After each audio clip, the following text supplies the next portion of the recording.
Hey there YouTube, this is See What I, and this is my first official video by myself. I'm just sitting here waiting for my Battle Plant stuff to get here so I can unbox it, and I thought I would go through and look through some of my favorite Bakugan from my favorite attribute in the original series, Darkus. So, I'm just going to go through my container of my favorite Darkus Bakugan and show them all to you. Alright, so, I actually, this one's already open because this is my second attempt recording this because my dogs were really loud. So if you see random cuts throughout, so as you can see here is a 760G Darkus Lumino Dragonoid. That's pretty cool. I'm gonna set him back here out of focus. And next up I have a Darkus Aeronaut. This one is probably I'm going to go through all my Gundalian Invader Bakugan first, but I think this is probably one of my favorite Bakugan that I own just in general. 700 and I believe that's 60 Gs, yes. I will set him back there as well. Next up, since I am trying to get all my Gundalian Bakugan done first. Oh, wrong direction. This is a Darkus Cordum.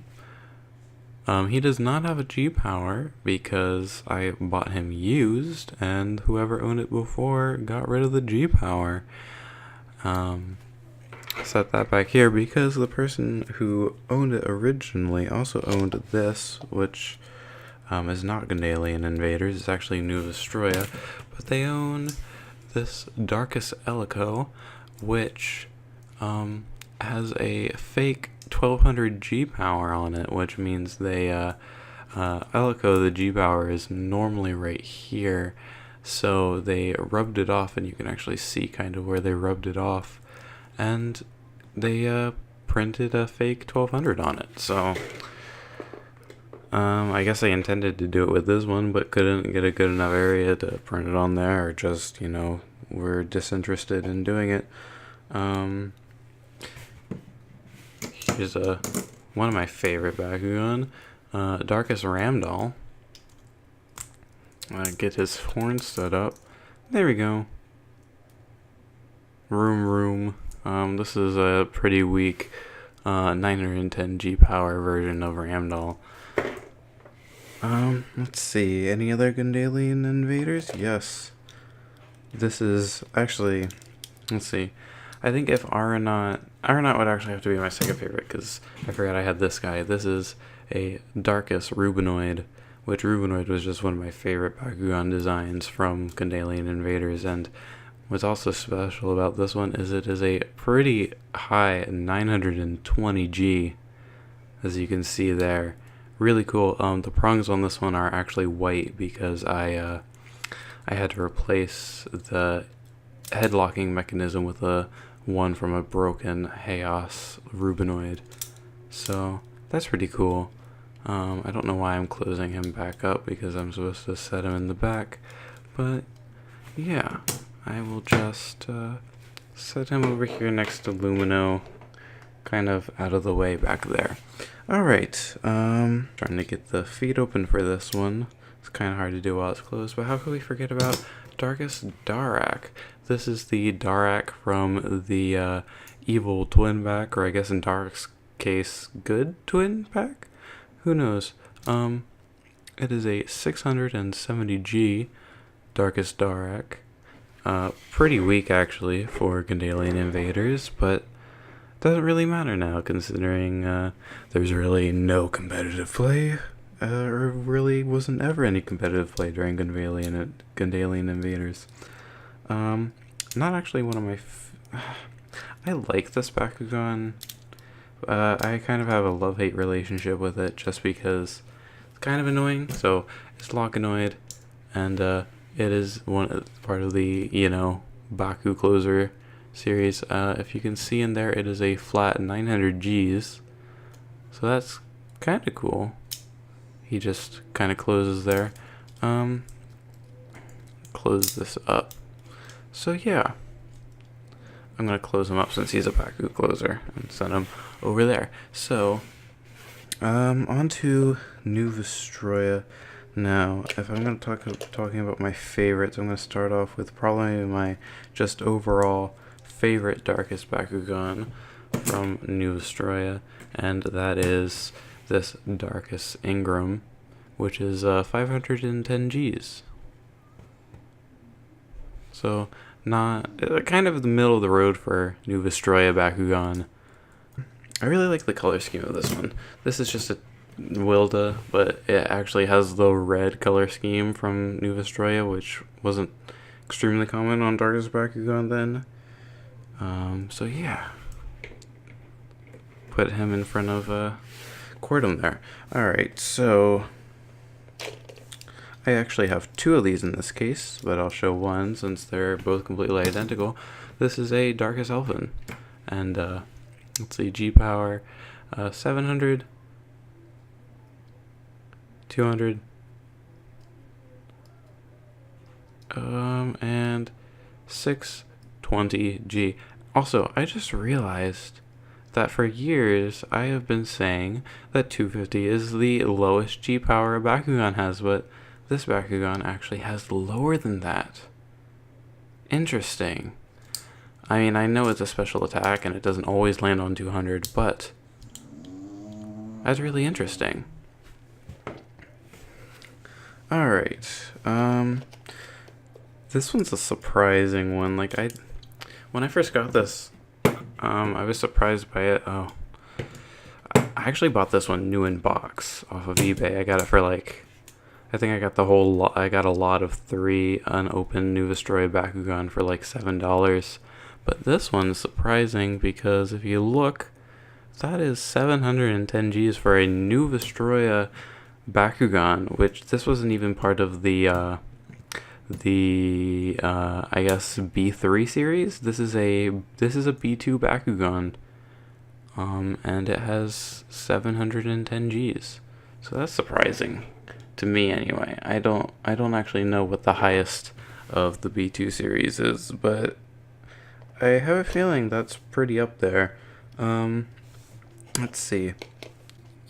I completely forgot about this because it wasn't in my container, but it is a Percival Vortex, and Percival is probably one of my favorite Bakugan just in terms of design.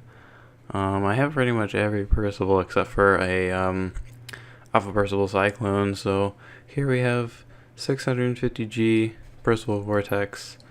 And how could I forget my Darkus Neo Dragonoid, which is the first New Vestroia Bakugan I ever owned, which is crazy to me. This is actually the Bakugan that made me love Darkus so much, just because of this color scheme. And it also has the red highlights that Wilda has back there, so this color scheme is just really cool. 520 Gs. This isn't actually my original Dragonoid. However, I have an identical set to the one that this came in because it was a triple pack. Yeah. Eventually I'll dig that out and show it off just because it's so, nostalgic to me. But back to New Vestroia, that's actually it for New Vestroia. So let's go through my favorite Bakugan. And since we're ending, New Vestroia, this Bakugan technically came out during New Vestroia, but is a Season 1 Bakugan. And that is a Darkus Alpha Hydronoid. This is just really, a Hydronoid just has a really cool design. He's just really heavy and just feels really substantial. The spring in his head is really strong. These springs are really strong, so everything just pops open really quickly. And he also is really fun to roll because if you spin him, I'll try and get a good distance without knocking over the camera. Well, there we go. I caught it with the card. Let's see. This next one, dual Hydronoid. And this one is just a measly 450G, just a normal B2 Hydronoid, nothing special. But yeah, put it over here. Since we're going through Hydronoid, might as well show off the last one. And show off this bad boy. This bad boy cost me, I got it in a lot with a whole bunch of other Bakugan, some of the other Evo sets for $70, which was not bad. Way overpriced for how actually it's not that uncommon now, since people are realizing that, hey, this Bakugan's worth a lot of money, but then, you know, more and more are getting listed on eBay. So this one is, like, I believe all of them are 500G, but I could be wrong. At least all the ones in the Evo set, I believe, are 500G. I believe there's one in Mectanium Surge, which is much higher. But yeah, let's see. Let me set this guy back up. This one also came out during New Vestroia, but, you know, it's a Season 1 Bakugan. It's a 450... Is it 450? No. That is a 480G, excuse me, 480G Frosch, and I'm not really a fan of his open form, but Frosch's ball, like, the details on the outside are just really nice. Like, look at that. Like, look at all that paint and detail work. That's probably my favorite, just, oh, I bumped the camera. That's probably my favorite, ball form on a Bakugan. And to end it off with my favorite Darkus Bakugan in this container, we have, of course, the original B2 Dragonoid in Darkus. This one, 400Gs, and yeah, that's it. Let me just adjust my my focus here, and yeah, that's everything from my favorite Bakugan tin. Hope you all enjoyed the video and enjoyed my somewhat random rambling and hearing some stories of some of my original Bakugan. So thanks for watching, and see you next time.